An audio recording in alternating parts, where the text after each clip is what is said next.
So Polly, with the 100, I was at work, but you were telling me that you are watching the live coverage of the draft, I should say, and some of the greatest TV telly that's ever been shown. It was an utter shambles. Was it a bit like the Brit Awards of 1988? I'm not aware of that. YouTube it. Before my time.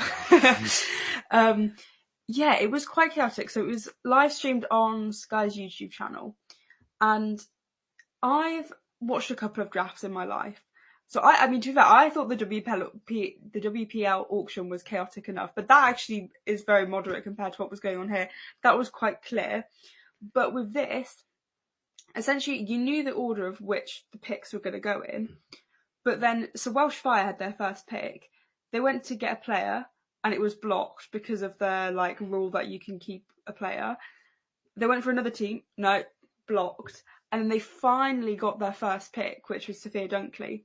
So that happened, and then that affects all the other picks, and it was really confusing. And then it would go to Nasser Hussain giving some analysis or whatever, but the draft would still be going on, so names would be popping up with the team and how much money and stuff like that, and that would happen throughout, and they wouldn't get explained or spoken about. I think it did a bit at the beginning, and then it was just a bit of a shambles, and it was really difficult to keep up, but I think I managed to live tweet every single name that went into the draft. So it would have been much clearer for people if they'd been following it on your Twitter feed. Well, it was clearer because there were points in the draft where, for example, this happened with Alice Davidson-Richards and Maddie Villiers. They were they're going to X team, and then 5 minutes later, oh no, they've actually stayed with their original team. I'm like, wait, what's happened? It was quite confusing.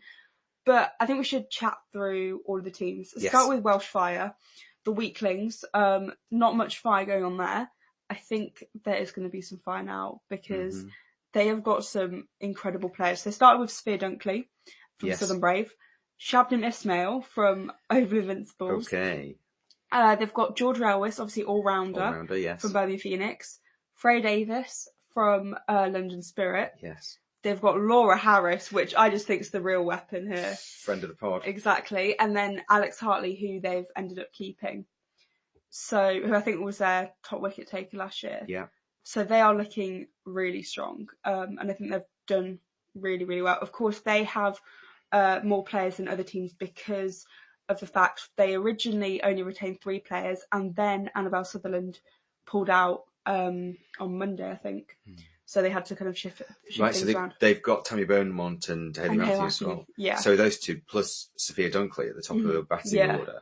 Yeah, it's really strong because, last year I think it was the batting that really let them down, but no, they've got a solid side now.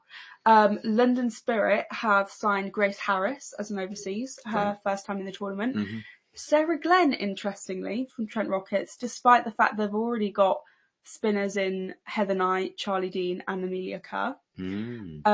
But again, she's just another option.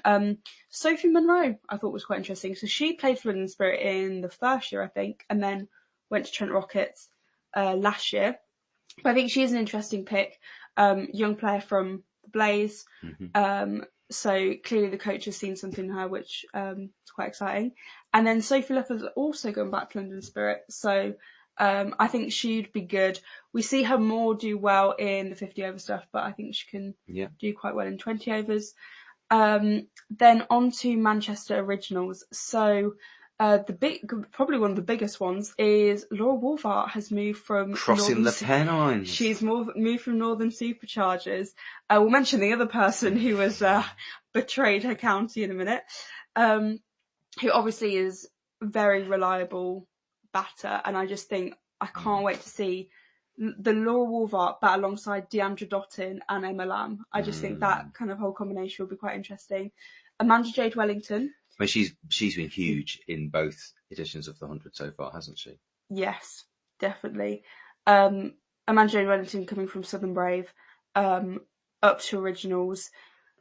I'm going to be quite interested to see how she does at Originals, because obviously, she has been amazing in previous seasons. Worked very closely with Charlotte Edwards. So I'll be interested to see how she kind of responds to another coach and see if anything changes.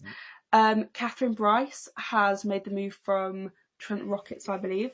Brilliant. And Katie George has moved from Welsh Fire to Originals. Now, this is probably the biggest shock of them all. Kate Cross has gone to Northern Superchargers.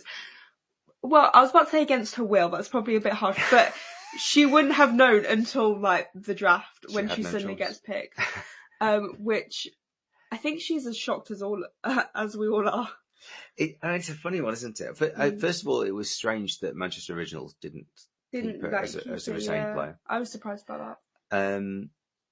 But yeah, I mean, clearly Northern Superchargers wanted her there.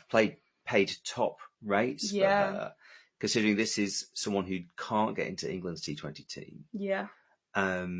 So I guess she's not going to be captain, I guess, because I guess Alyssa Healy will be the captain. Yeah. But I don't know that. I mean, maybe they'll ask her to be captain. Possibly.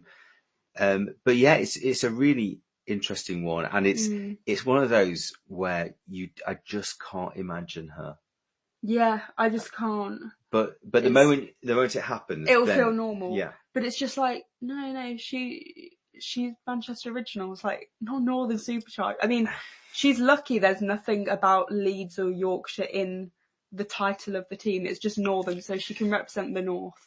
Exactly. And what Kate, I know, is friend of the pod, and I think, Kate, what you need to realise is that when you play for Northern Superchargers, you're not just representing Yorkshire. It's Northumberland and Durham. So exactly. you are Northumberland. That's what you got to remember. Exactly. Georgia Wareham has also signed as an overseas, and Heather Graham. Heather Graham played for Trent Rockets, I think, last year. Could be wrong on that. Alice Davidson-Richards, there was rumours that she was going to London Spirit. That's what happened, and they told Danni Gibson live on TV, she's coming to you, and Danni Gibson was like, oh, that's great, and then was like, oh, no, she's actually staying at Northern Superchargers. So she's so lovely as ADR. I know. Well, you always say this. What do you say? You're like, oh, I just think we'd be mates. We'd be friends. Yeah, just be mates. She's, she seems really nice. Birmingham Phoenix have opted to keep Sophie Devine. Now, I want to talk about Sophie Devine for a minute, because they did interviews with a couple of the players. I think it was her, Danny Wyatt, and someone else. Tammy Beaumont. And they asked her, like, how do you feel about playing for the Phoenix? She was just like, I love Edgbaston. It's just the best place. I was like, you are too right. And she was like, I can't wait to be reunited with Elise Perry. She loves the Holly stand. I was like, this is what we need. This is great. So Sophie Devine knows her cricket grounds. She does, yeah. And, she's got quite a decent strike rate, hasn't she? Yeah. 99 off 36. Fair to say. Well, it was interesting about that because I tweeted, I was like, I think she could break her own, because it's her own record that she was holding before. Well, we were talking about it as it was happening, weren't we? Yeah. Because she was 90 off 30 balls. And it's like, well, she's bound to do it. She's... Well, you were like, I said, oh, she might not get. You're like, well, of course she's going to get. She's got 6 balls to get there. I was like, And then, alas, she didn't. But, maybe her time will come in the 100, because that would be a record in itself, because it's not even T20. Yeah, no female player has scored 100 in the 100. A Birmingham Phoenix player did it in the first edition, I think. Like a men's player. Yes, yeah, but Jemmy's got. Jemmy she got 97. 92. Was it 90? What am I thinking? 97. Yeah. Anyway, one I'm really excited for is Hannah Baker, who's signed for Birmingham Phoenix. Yeah. She's been with Welsh Fire for the first 2 years, but she's come back to her hometown in Birmingham, which is really good. One of my favourites, Katie Levick, is now a Brummie. Again, this is a bit like Kate Cross. Yeah. I can't imagine it. No. I mean, I can't, Because Katie Levick is like, she's Yorkshire through and through. Like, you can't take her out of Northern Superchargers. Like, I don't think she ever leaves Yorkshire. Like, you can't. She can't come to Birmingham. I think when they play away games. Yeah. I actually saw her Lords. I'm pretty sure we did. But it doesn't make sense. Like, it doesn't quite feel right. But this is something, again, we've spoken about. That how do people form attachment to teams when players are constantly moving, because it's a new team. It doesn't have like the history that a county has or whatever. And if the players are moving, if Kate Cross is going across the Pennines, then anything's possible. It's all very strange. But I think, like we said, the moment that it kicks off, it'll just be normal. Yeah, exactly. Eve Jones was also retained in the draft, which is very good. Great.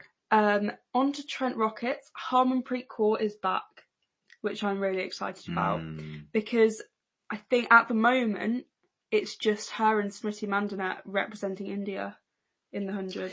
Yeah, that's strange, isn't it? Because Jemmy Rodrigues hasn't been picked up, and I imagine won't be now because of like the price bands. I don't understand that at all. I guess there are a lot of opening batters or number 3s, but I'm surprised that Northern Superchargers didn't want to keep her. Yeah, I was quite surprised by that. But anyway, Harmanpreet Kaur is at Trent Rockets, and she's reunited with Lizelle Lee, who has gone to Trent Rockets after 2 years at Original. So obviously, Harman and Lizelle played at Manchester in the first season. Another player that's come from Manchester to Trent is Grace Potts as well, who normally plays for Sparks. And Kirstie Gordon has gone from Birmingham Phoenix to Trent Rockets as well. Yeah. In terms of Southern Brave, they managed to keep Danni Wyatt. They also managed to keep Anya Shrubsole. And it seems that Lottie wanted to kind of keep the core of that team. Yes. Chloe Tryon has also signed as an overseas. Good signing, Yeah, exactly. She's previously played for London Spirit, but obviously very powerful batter. And I think in the last 12 to 18 months has really kind of come into her own. And then I'm really excited to see Maitlan Brown. Yeah. She's worked under Lottie in the WBBL for Sydney Sixers, but I can't wait to see her because she spoke about wanting to come and play here. So fantastic. I'm really glad it's happened. Fantastic. Then Oval Invincibles have pretty much almost kept an identical team. So they've got Suzie Bates, Danni Van Neerkerk and Maddie Villiers retaining in the draft. And then they've also got Paige Schofield to join along, who was previously with Southern Brave. Yeah, and absolutely brilliant, isn't it, to see those players? And as we were saying, we'll kind of get used to the new affiliations as time goes on, and as the different, we get to see their headshots and people in their kit and that sort of thing. And I think there'll be plenty of teasing about Kate Cross and no, I think that's something that people are going to piggyback on like quite quickly. It's quite an easy thing to I suppose it's quite a nice headline for them to have on the back of the draft as well, isn't it? It's such a high-profile player doing such an unusual move. Exactly. What about some of the players that it's surprising not to see? We mentioned Jemmy Rodrigues. I was really pleased to see Lizelle Lee in there, given that she is now a kind of unaffiliated player, if you like. But a bit sad that Mignon's not in there. Yeah, I forgot about Mignon. Yeah, it's interesting to see some of the internationals that haven't been picked up, because as we mentioned before with the pay brackets, the top ones have gone. So the max a player can earn now is 12,500, and a lot of internationals wouldn't take that. However, London Spirit, Manchester Originals and Birmingham Phoenix all have one more overseas spot to fill. So they've got to find an international that's going to be happy with 12,500. So they might not be able to get one of the top players, and it may be people that I think about Aussies that play in WBBL but haven't made international debuts or have a couple of caps. So I suppose people like Stella Campbell and to be fair, Maitlan, but that kind of range of player. Yes. All one from one of the inverted commas lesser nations. Yeah. So I'm trying to think of teams that they might possibly Pakistan. Because I know a couple of the players from Pakistan were in the draft. It would be great to see Pakistan players involved in it. Or associate nations, dare I say. Some of the Ireland are not associate, but Ireland or one of the associate nations, I mean... All of Prendergast. All of Prendergast would be great. Or, Rwandan. Can you imagine? That would be so good. That would be incredible. Yeah, so we'll see. But at the same time, there are so many domestic players still to be picked up. So all the under-19 girls, for example. Exactly, other than Hannah Baker. Yeah.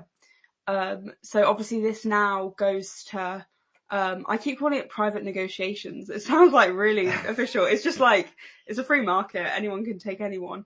One thing I did want to pick up on, which I thought was quite interesting, specifically to do with Hannah Baker. So Hannah Baker is in the price bracket for 18,750. Last year, I believe she was in the lowest one, which is 7,500. So the development that she's had with the Under-19 World Cup and playing so well for Sparks, that has just her pay has doubled in 100. Yeah, but Grace Scrivens. Yeah. She's gonna. I've just realised, yeah. Well, because she wasn't in the draft because she's in this open market, which is crazy. Wow, I didn't realise that. Yeah. So again, I don't know. Are these pay brackets strict, or are there? I was thinking other surely kind of... because originally we were told there's a draft, whatever, and now there's this open market before the draft, and some players aren't in the draft. So I think, to be fair, I think these pay brackets could potentially be slightly out the window, but that could also just be complete misinformation.